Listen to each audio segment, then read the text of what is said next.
Bone. Bone.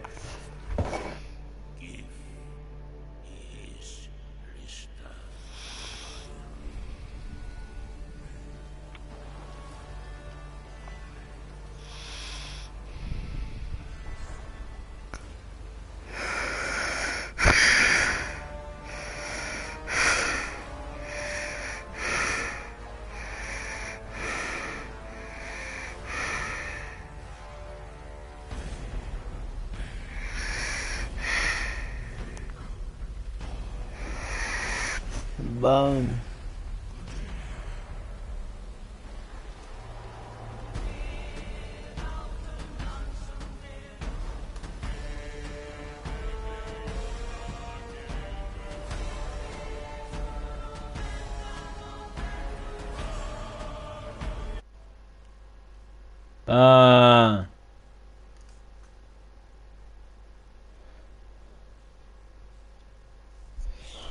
Oh.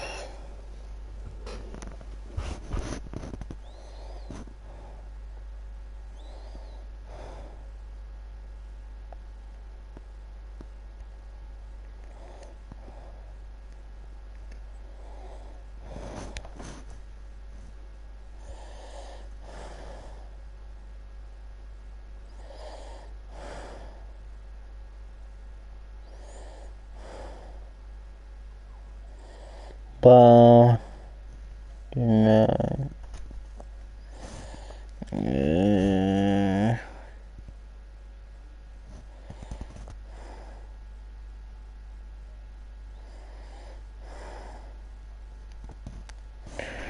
Bone.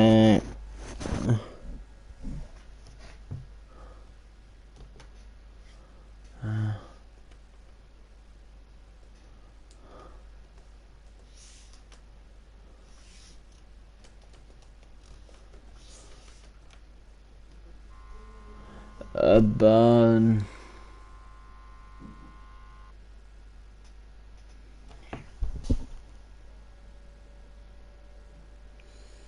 Well.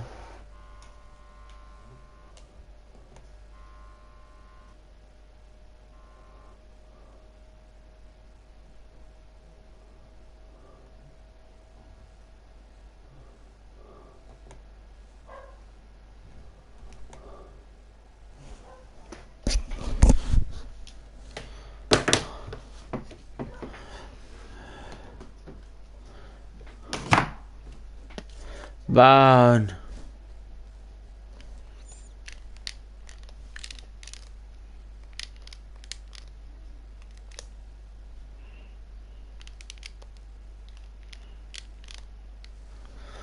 Bone unite.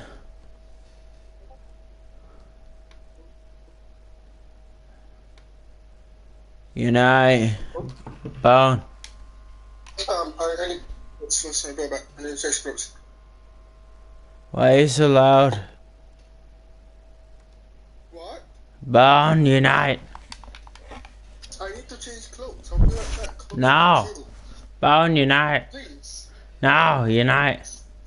Why am I on fucking poking? Who put me on poking?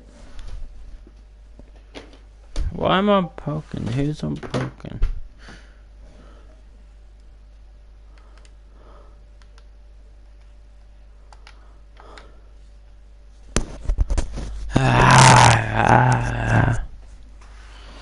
Bone unite.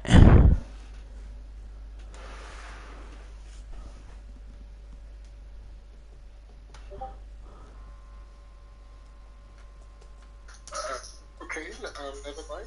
That's gonna take me a few minutes. I have to shower first. No, unite. I have to shower. No, you're not. You already showered earlier today. You had a shower earlier today. You had a shower earlier today.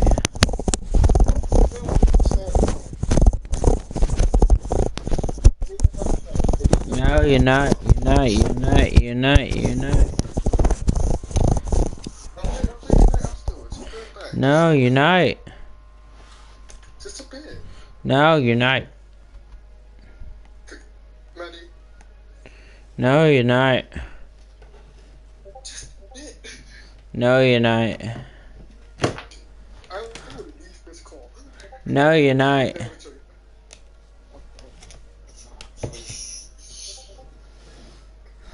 See you. Okay, give me 5 to. Give me 5 minutes. No. 5 minutes. Mm. 5 minutes. I'll pay you that. Whatever you want. Okay. Ah.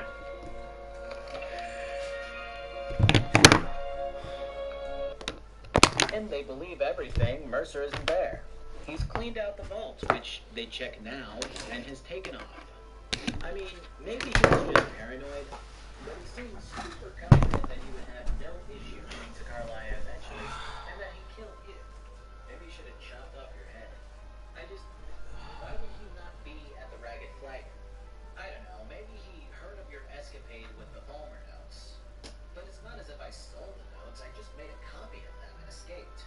But he's gone, and I guess he's wiped out the supposedly impenetrable vault, one that needs 2 members with 2 keys to unlock it. So now I have to go to his Looney Tunes manor in Ripton, where there's a funhouse maze of traps and misdirection. At the end of the tunnel lies Mercer's plans to go after one last big score before presumably hanging up his hat and lying low forever. The heist is one that Gallus was working on for a long time, just to add insult to injury.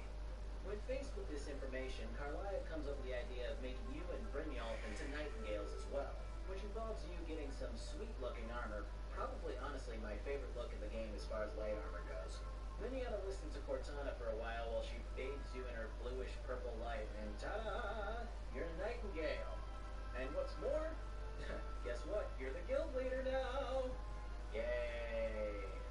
I'm so bored right now. I don't know, the whole nocturnal thing does not interest me at all. I guess because there's no godliness to it. Yeah, the armor's rad, but then it's just her going, congrats, you're a Nightingale. Go on. Protect the shrines. Then you get Carlisle telling you that the guild's luck is so bad because of what Mercer did to Nocturnal. I guess the guy stole the skeleton key, a Daedric artifact that unlocks any skeleton anywhere. It's how he got through all of those different, really tough-to-breach doors with no issue, because they were all really just skeletons disguised as security. Yeah, I don't know, this guild started really strong for me, and it's just kind of floundering now. And I hate to admit it, but I miss having all of those extra little titles that come with pushing on through a guild. The Companions and the Dark Brotherhood both flagged it in a major way beyond the final titles like Listener and Harbinger. And now you're suddenly the leader of the Thieves Guild after a handful of missions. No footpad to Prowler to Shadowfoot or anything like that. And it's not as if these ranks just don't exist. I mean, Brynjolf mentions a few times that he thought that Nightingales were used as boogeymen to scare footpads into doing the right thing. So it kind of makes no sense that they just don't exist in the Skyrim Guild. Alright, let's wrap this thing up. So you went off to the big Indiana Jones ruins to Lara Croft your way through the crypts of Uldum. There's Dwemer shit, there's Falmer shit, there's Falmers using Dwemer shit. It's just a mess. And it's huge. And I think you're supposed to really take your time and kind of sneak up on your prey and use the shadows to your advantage, take on a little chunk of Falmer at a time. But that's if you're a Kevin. Me being the Bruce that I am, I ran my ass through the whole room while chugging potions. Oh god, they follow me. Well, too late to think about that now. I gotta keep running. Thank God there's only lockpick gates and not actual puzzles, or I'd really be having a tough go at this right now. When I make it to the end, Mercer's just getting done prying off the second eye. There's a big showdown, and the fella goes down faster than any of the hordes of Falmer that I just tore through.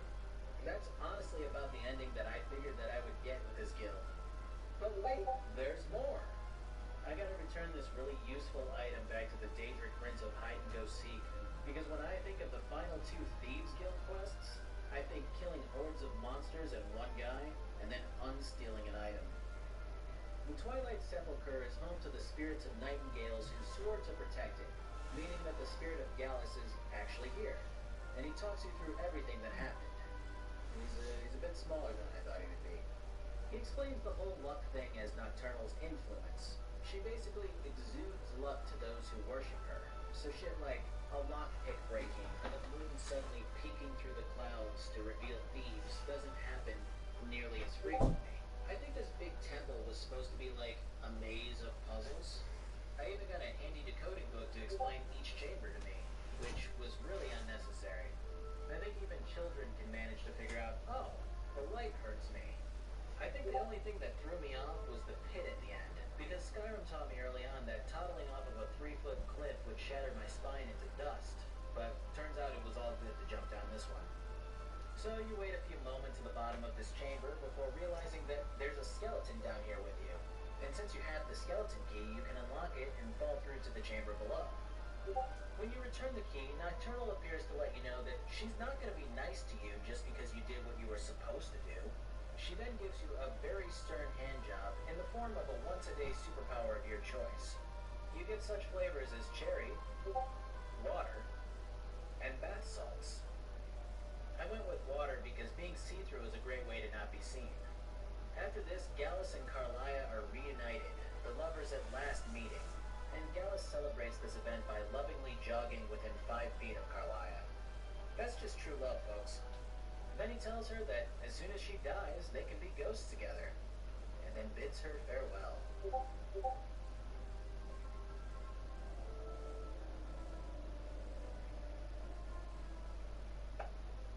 If you've done all of the main stuff for the guild, all that remains are the side jobs. The side jobs are absolutely ass. I mean, don't get me wrong, it has you doing a lot of those thieves guildy type stuff that I said was missing before, but it's just a smattering of uninspired Radiant quests. And to unlock the real stuff, you have to do 5 Radiant quests per town.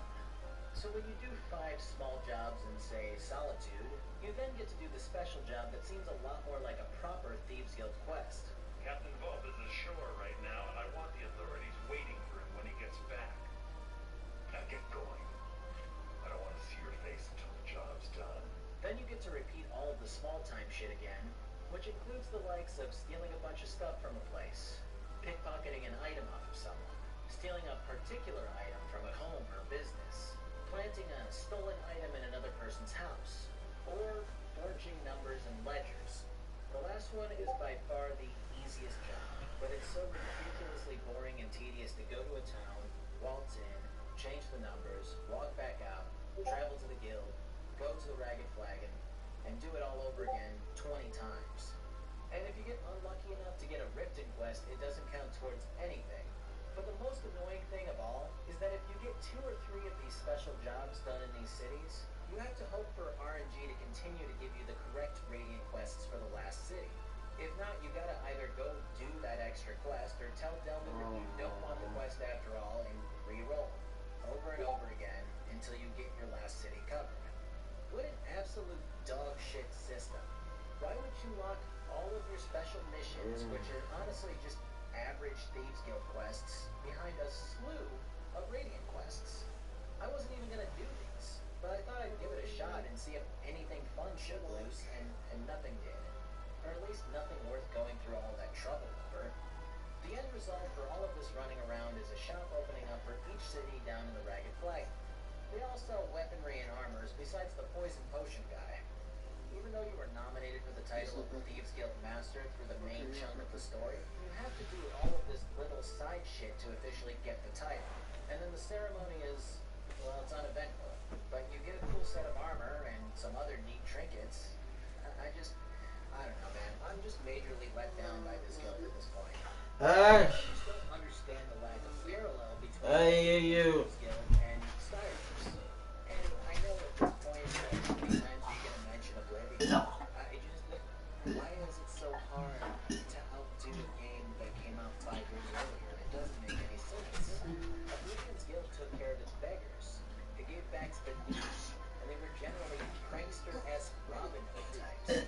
They got guards reassigned who were giving them trouble. They reined in freelance thieves. They pulled off some amazingly high-profile heists. And they also did a pretty good job at weaving in a kick-ass story to tell along the way. And I'd say Morrowind did a good job at conveying that feeling too. Skyrim starts off with some pretty interesting stuff, but always has you working against this mysterious force until the big twist is revealed, and then that's kind of where the intrigue dies. The big showdown isn't some grandiose heist where the stakes are intense, like stealing a treasure scroll. It's taking out another thief who was mean to a goddess. Then you return the stolen item and get a spiffy new power, and that's it. This really could have been the questline of a brand new guild called the Nightingales, and it would have had just as much impact. And then they just shove all of the stuff I would expect of a Thieves Guild into these special side jobs that can only be unlocked by mushing your face into Todd Howard's asshole. Oh well, let's just move on to the Mages Guild before I get sad.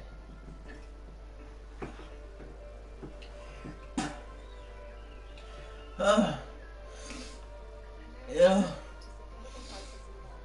I hear you. Yeah. Oh. Oh.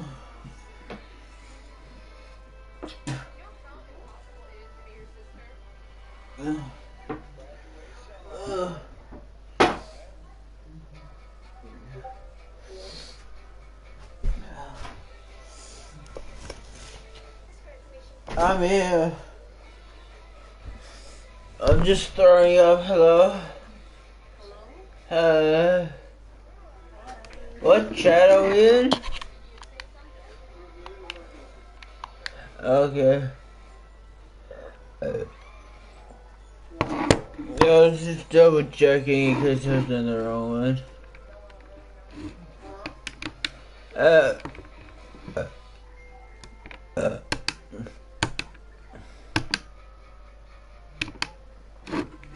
Let's play Unite. Unite. Unite. Unite. Unite. I have a pretty skirt on. I have a pretty skirt. Pretty skirt.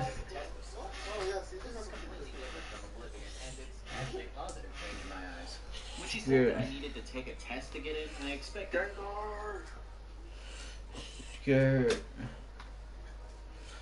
I have a skirt. My character has a pretty skirt.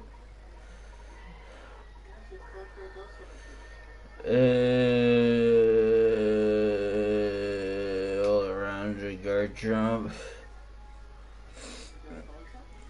Guard jump.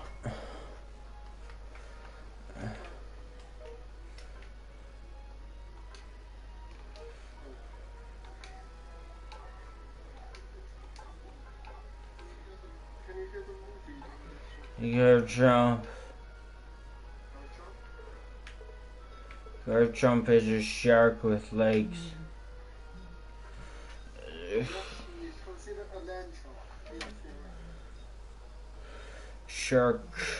Sharkticon. Okay, so there's an enemy guard jump. And there's a good ninja.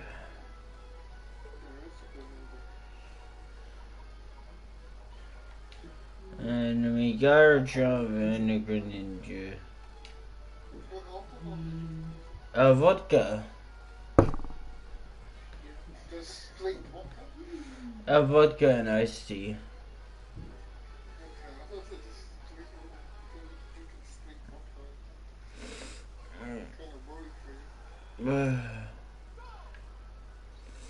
Topaz. Topaz.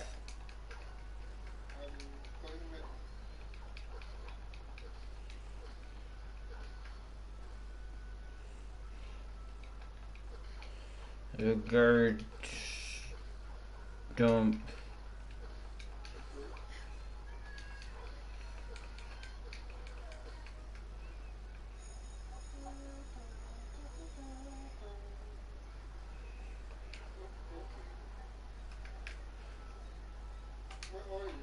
Attacking the shrubby.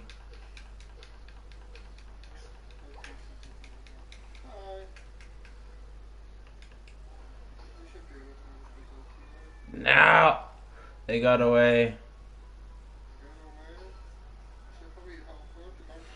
Get them a champ. Get them a champ. Them a champ and them a champ. Get them a champ.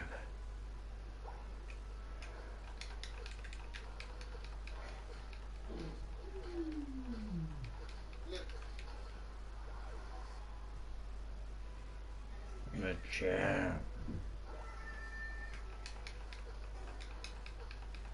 What does Sand Attack do? It blinds them. Does it? Yeah? No.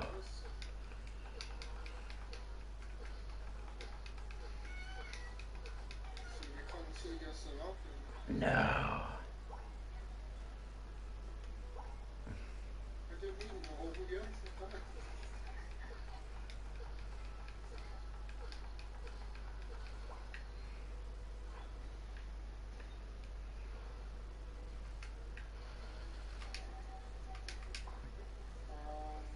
Did you help?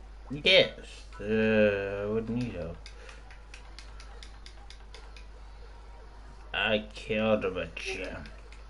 You were pretty good without my help. Yes. Murder. I kind of stole that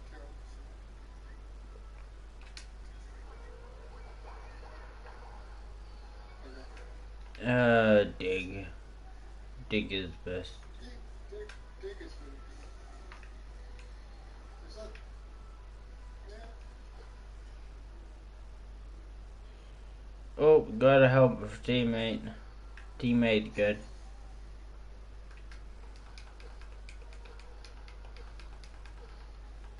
Can I help teammate? Hello? Teammate good. Hey, enemy me! Murder! Yes. Murder. Frobby! Murder. Proton? Rotom, come away. Enemy me! Help! Hold on. Earthquake. He's kind of up there, he's dead. It's funny, I'm a dragon type, but I've chosen both ground type moves. Yeah?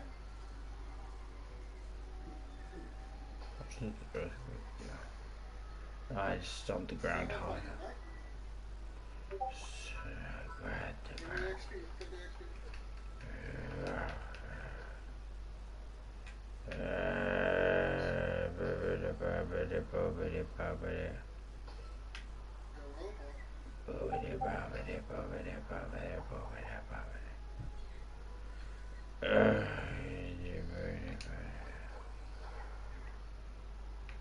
Kill me.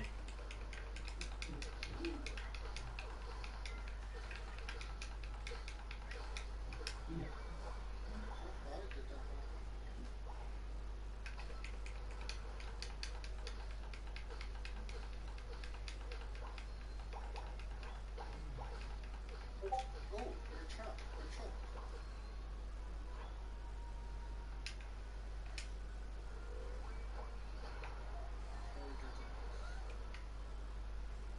I am a big boy. The biggest boy that they are. I am the biggest person in the world. I'm gonna fall. I am a Garchomp. Oh, there's still a Froppy around. I like Garchomp. There is a Froppy. Why is there still a Froppy around?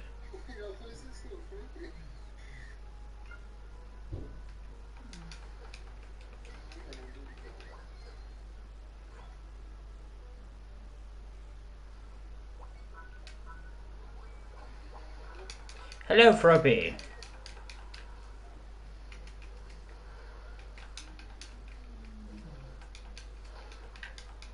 Hello.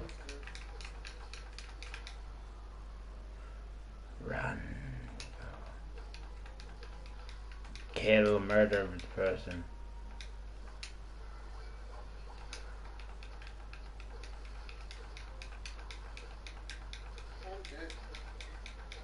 Kill, murder.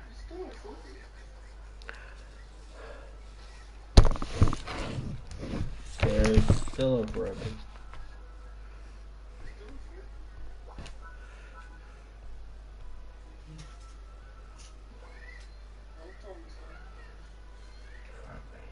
that if I tried to cross the bridge into the college's threshold without passing the test, that something bad would happen to me. And 2, that I honestly wouldn't be able to pass it because my grades here are tumultuous at best. But it actually isn't much of a test. You just need to cast a firebolt spell, and I guess it's random which spell you get, but you just have to cast whatever spell you get at the ground here. She even sells you one, which is nice.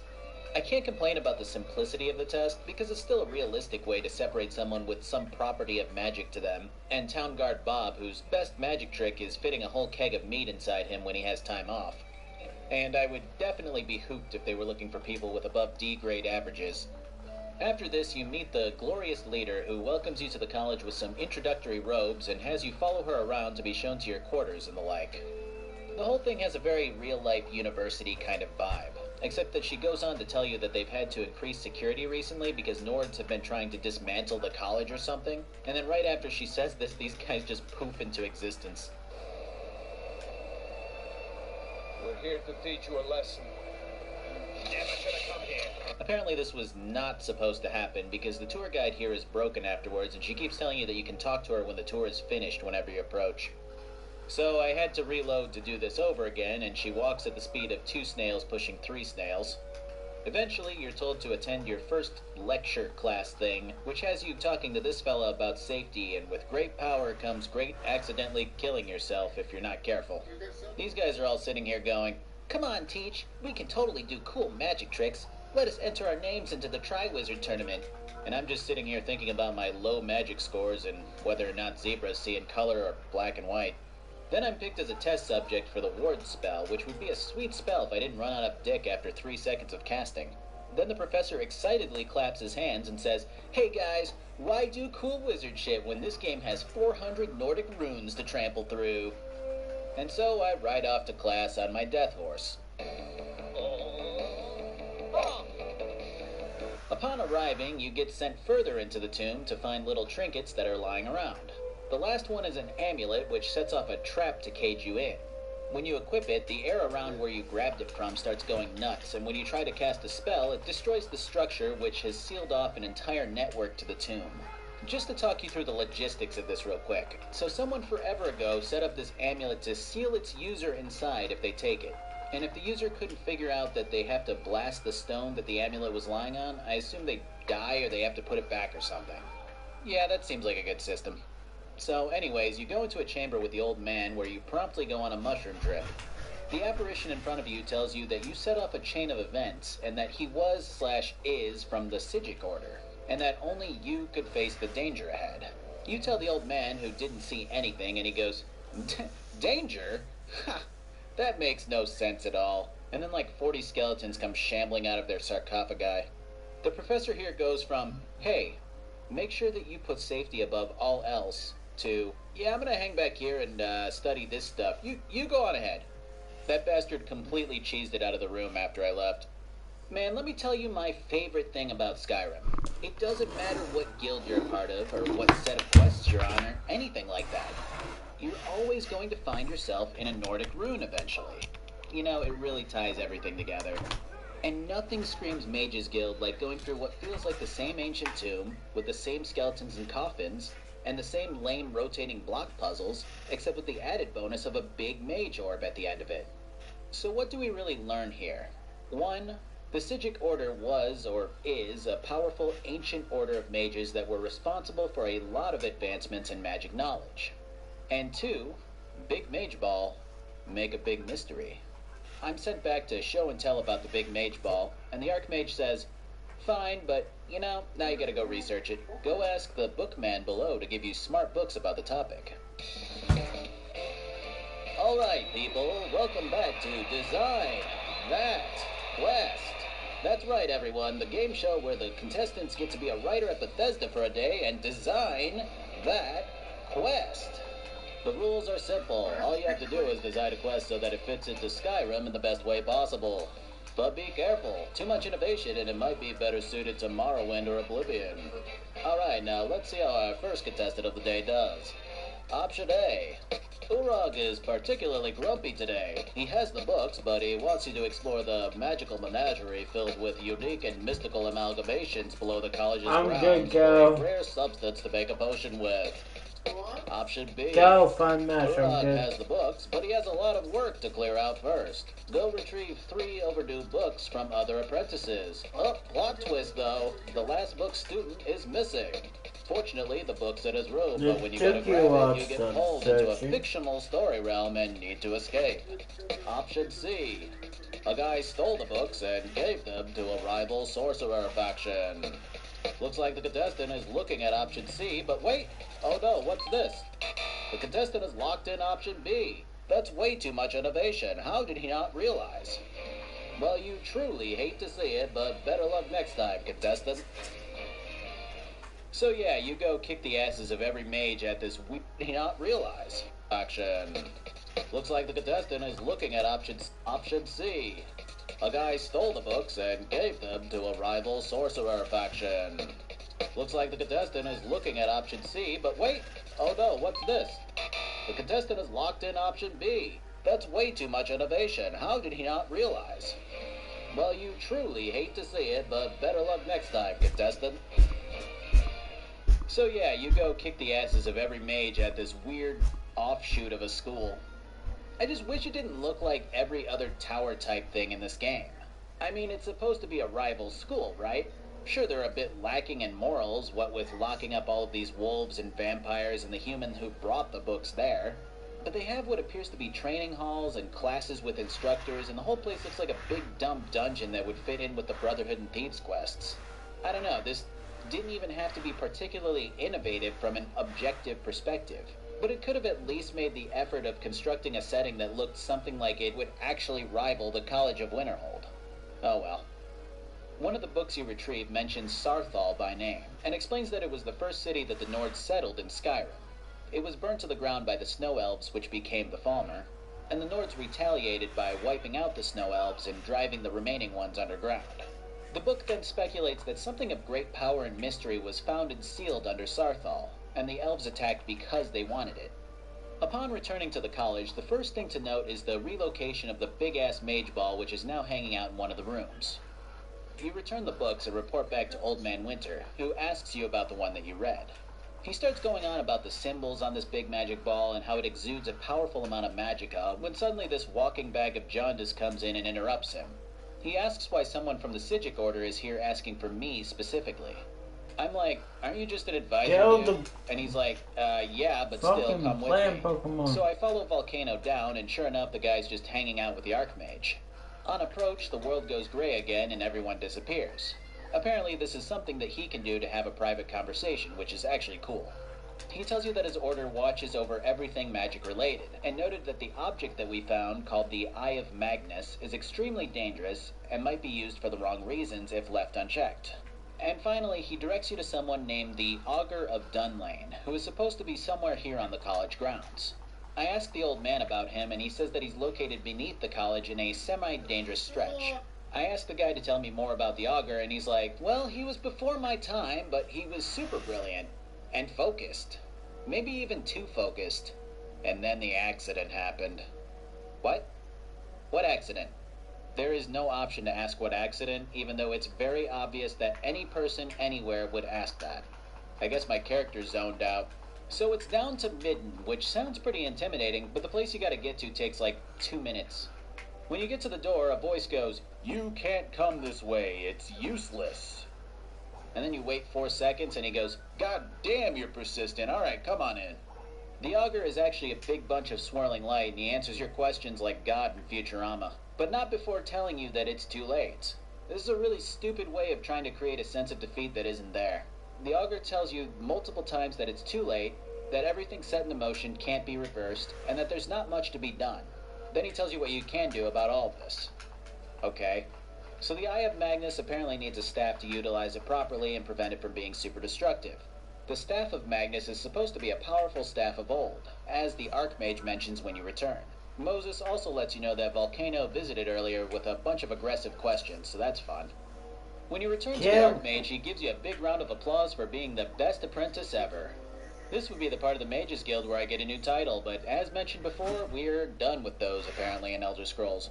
But what Skyrim does make sure is that you get some kind of physical item. It doesn't matter if this quest took me a grand total of 7 minutes, 4.5 of which was listening to people talk. I have to get something for my troubles, or how else am I going to be entertained, Todd? Anyways, you inquire about this staff, and this lady says that a group from Cyrodiil called the Synod was after it. They're portrayed as a very self-important group that's hell-bent on the gathering of powerful knowledge and artifacts. It's odd because Mirabelle here tells you that she would rather them not be collecting such dangerous objects. But I guess she wasn't concerned enough to organize any sort of group to maybe go along and stop these guys from obtaining the Staff of Magnus by any means. I guess it's fortunate that I came along and she remembered which runes they were headed off to. When you arrive at the Dwemer rune, there's a guy who's almost dead who gives you instructions to go to the Oculory, whatever that is. So you get to the center of this Tootsie Pop, and the guy goes, "What'd you do with my colleague?" And I go, "Yeah, he's dead." And he goes, "Damn, must have been the Falmer." It's a weird 180 on that suspicion, but hey, we'll take it. This fella starts going on and on about how this whole thing was his idea and how brilliant he is and all that stuff. Then he leads you to this big-ass room with this big-ass spiritual astrolabe thing in the center. I slap the buttons for a while before going, "Alright, what am I missing?" And then he explains to me that I need to use cold, and insults me for being inferior to the Synod. I'd say that I'm offended thing in the center. He starts going on and on about how this whole thing was his idea and how brilliant he is and all that stuff. Then he leads you to this big-ass room with this big-ass spiritual astrolabe thing in the center. I slap the buttons for a while before going, "Alright, what am I missing?" And then he explains to me that I need to use coal, and insulted the college again for being inferior to the Synod. I'd say that I'm offended, but I literally did not know a cold spell, so yeah. Anyways, I get this thing going, and the guy starts losing his shit after a projection of Skyrim appears. Apparently, it was supposed to show the entire continent of Tamriel, and light up places of important magical artifacts. But it stopped in Skyrim because of the Eye of Magnus. He accuses you of being some kind of slick, undercover agent attempting to stop him from completing his work, which doesn't make any sense in the slightest because I retrieved the focusing crystal for him and did all of the work. He then starts going off about how this is better than he ever could have hoped for, because now he's going to report to the rest of the Synod at Cyrodiil about this so-called scheme that the college is involved in. So, the dude's kind of nuts. He also goes, "Oh yeah, the staff you're looking for is probably in the Labyrinthian. Not that that matters after I report this." Alrighty, buddy, see ya. On my way out, Mirage Man makes a mini-message telling me to march to the mages, effectively halting my retrieval of the big important staff. Well, it turns out Avocado has really done it this time, and the lad has decided that the best course of action is to zap the big beeping ball at the center of the hall. So you bust in on him, and he doesn't say much besides "Oh my wa," and then makes the Archmage part of the school's foundation. The other girl from before goes, Hey, get up. I need you on your feet. Bitch, what are you doing? My feet were never anywhere but on." So I run outside, and yeah, this guy's not going anywhere. He's so rooted into the ground that it's like trying to loot a tree at this point. So I have to go protect the town now, because Father Time would much rather water the Archmage than be useful in this game. I slay the hell out of these magic worms and loot their bodies for some big boy soul gems, and then report back to temporary Argonian sits on ground to ask her what the hell she's doing. She goes, "Hey dude, you gotta get that staff. We'll sit here and be useless. We're gonna stop Guantanamo from escaping the planetarium." When you tell her that the staff is in the Labyrinthian, she goes, "What?" The